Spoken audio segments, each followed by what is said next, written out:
How much water is that? This is a presentation of the Wells Caucus of Whatcom County, June 2018. We are looking at how much water private wells use in Whatcom County.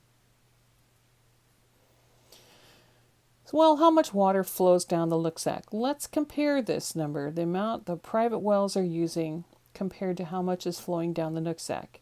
So you can find a list of a table of water averages in the Nooksack River.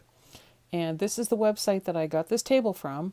And you can find this place by doing a web search for U.S. Geological Survey in Nooksack Water Output, Ferndale. That web link produced this table. Notice I have two cells circled in this table. This table is in cubic feet per second, and the two important places on this table are the low flow day and the high flow day. This is in Ferndale, and so on September 14th, the low flow day of the year, the Nooksack River passes 1,510 cubic feet per second. On the high flow day of the year, December 4th, the Nooksack produces 6,040 feet per second. That is 4 times more volume than on the low flow day of the year. Those are averages. Okay, so what we've established is that on the low flow day of the year, which is September 14th, that 1,510 cubic feet per second passes by Ferndale every second from Mount Baker down to the bay. In 1 cubic foot, there are 7.48 gallons. That's about 7.5 gallons. So, if you take 1,510 cubic feet per second times 7.48 gallons, then you get 11,294 gallons per second rolling down the Nooksack River at Ferndale.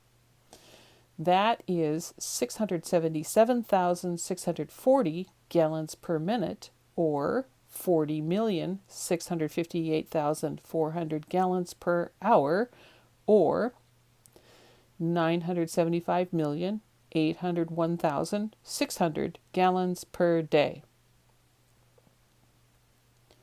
Let's compare this with how much one person uses.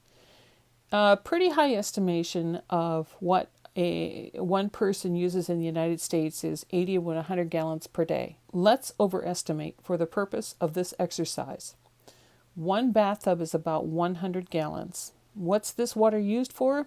Well, and we're talking about indoor water use. This is everything from flushing toilets, to laundry, to brushing your teeth, to scrubbing your floors and doing the dishes.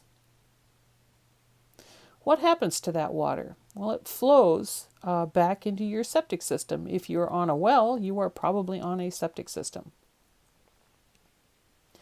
So let's do another number exercise.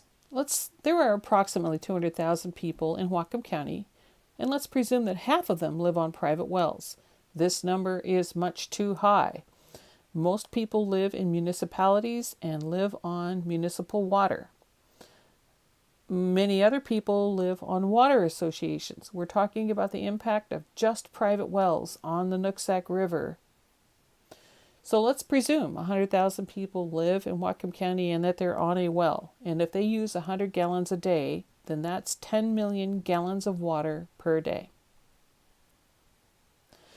10 million gallons out of all the water that flows down the Nooksack River in one day is about 0.01 or 1% of the water that flows down the Nooksack River at Ferndale on the low flow day of the year. However, more than 95% of that water used in homes on a private well is discharging that water to the septic system. The part, maybe your laundry that goes into the dryer, that part is evaporated into the air. It might be 5%. That's a little high. Most of it goes into the septic system. We're talking about indoor water use. Well, this is what 10% of the water flowing down the Nooksack looks like on the low flow day of the year. And this is 1% of the water. Now, if 95% of the water is returned to the ground, then it won't have much effect on stream flows. That's 0.05 of 1%. And this is the amount of consumptive use of water flowing down the Nooksack River on the low flow day of the year.